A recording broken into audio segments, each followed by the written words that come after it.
आखिर क्या है पॉल हेमन का नेक्स्ट प्लान और समर स्लैम में होने वाला है Roman Reigns versus CM Punk का मैच। तो देखने वाले हैं सारी इन्फॉर्मेशन, बस आपको वीडियो को लास्ट तक देखना है। तो सबसे पहले तो मैं आपको रेसलमेनिया की टिकट की इन्फॉर्मेशन देने वाला हूँ। यहाँ पर जो नाइट 1 है रेसलमेनिया की, उसके जो टिकट है वो 48,000 प्लस बिक चुके हैं और यहाँ पर जो करंट सेटअप है इस टाइम वो है 53,000 प्लस का। और इसके अलावा जो नाइट 2 है उसके जो टिकट बिक चुके हैं वो है यहाँ पर 51,000 प्लस और यहाँ पर जो उसका करंट सेटअप है वही है 53,000 प्लस का। तो यहाँ पर नाइट 1 के टिकट कम बिक रहे हैं और नाइट 2 के टिकट ज़्यादा बिक रहे हैं, क्योंकि बहुत ज़्यादा डिफरेंस आ गया, 3,000 टिकट का डिफरेंस है।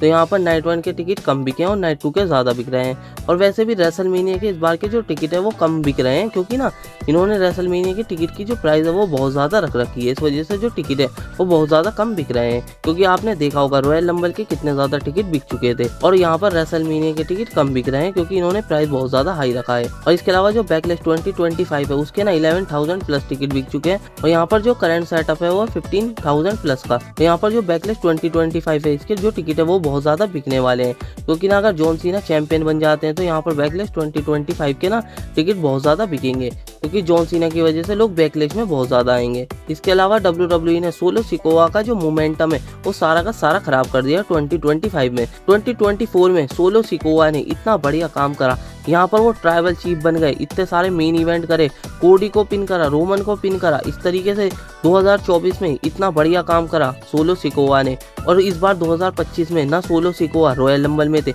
अभी तो सोलो सिकोवा का रेसलमेनिया का मैच भी नहीं पता कि इनको रेसलमेनिया में मैच मिलेगा भी या नहीं। तो यहाँ पर वैसे भी, क्योंकि अब हमें पता चल चुका है जेका फाटू वर्सेस एले नाइट का मैच होने वाला है रेसलमेनिया 41 में। पता नहीं सोलो सिकोवा के साथ इन्होंने इतना बुरा क्यों करा। तो यहाँ पर ट्रिपल एच को सोलो सिकोवा पर भी ध्यान देना चाहिए, क्योंकि आगे जाके बहुत बड़े रेसलर बन सकते हैं। और इसके अलावा कोडी रोड्स का कहना है कि रॉक के अभी 2 मैचेस और बचे हुए हैं, रोमन वर्सेस द रॉक और Cody Rhodes versus the rock.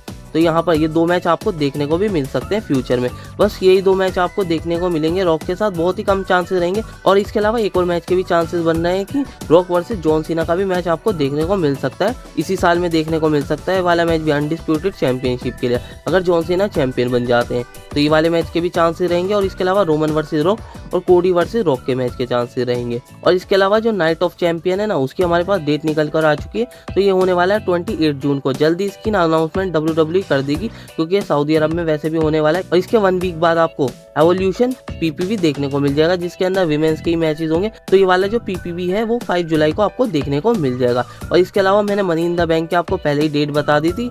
तो इस तरीके से इतने सारे PPV होने वाले हैं जून और जुलाई में।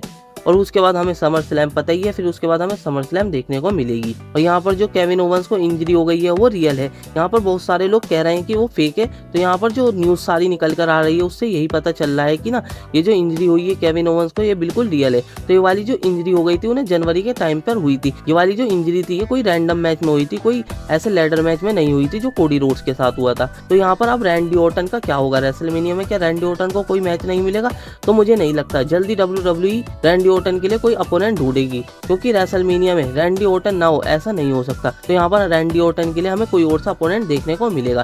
तो यहाँ पर आपको क्या लगता है, रैंडी ऑर्टन वर्सेस रूसेफ का मैच देखने को मिलेगा या नहीं? क्योंकि रूसेफ को भी WWE ने साइन कर लिया है। या Randy Orton versus Aleister Black का मैच देखने को मिल सकता है।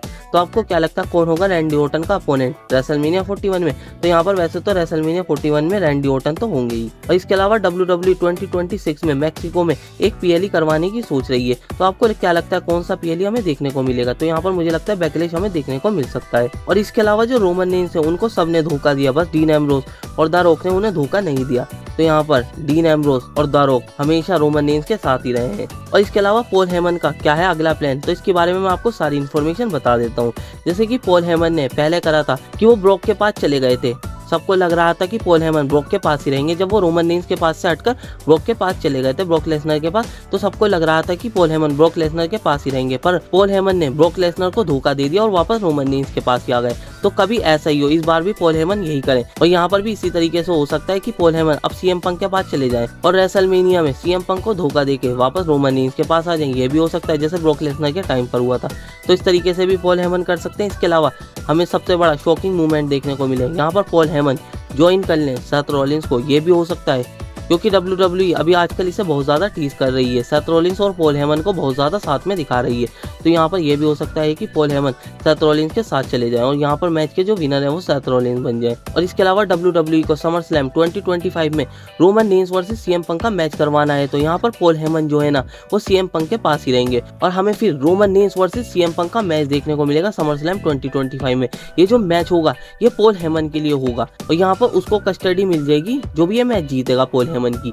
तो यहाँ पर अगर रोमन रेंस जीतते हैं समर स्लैम में तो यहाँ पर पॉल हेमन की कस्टडी रोमन रेंस को मिल जाएगी। अगर सीएम पंक जीतते हैं तो यहाँ पर पॉल हेमन की कस्टडी सीएम पंक को मिल जाएगी। तो इस तरीके का भी मैच देखने को मिल सकता है। तो यहाँ पर मुझे भी लग रहा है समर स्लैम 2025 में Roman Reigns versus CM Punk का जो मैच हमें देखने को मिल सकता है पॉल हेमन के लिए। तो आपको क्या लगता है कि पॉल हेमन किसकी साइड रहेंगे, सीएम पंक, रोमन रेंस या सेथ रॉलिंस? कमेंट में बताइए। यही थी इन्फॉर्मेशन। अगर आपको वीडियो अच्छी लगी हो तो वीडियो को लाइक और चैनल को सब्सक्राइब कर लीजिए। हम मिलते हैं इसी तरीके की नेक्स्ट वीडियो में।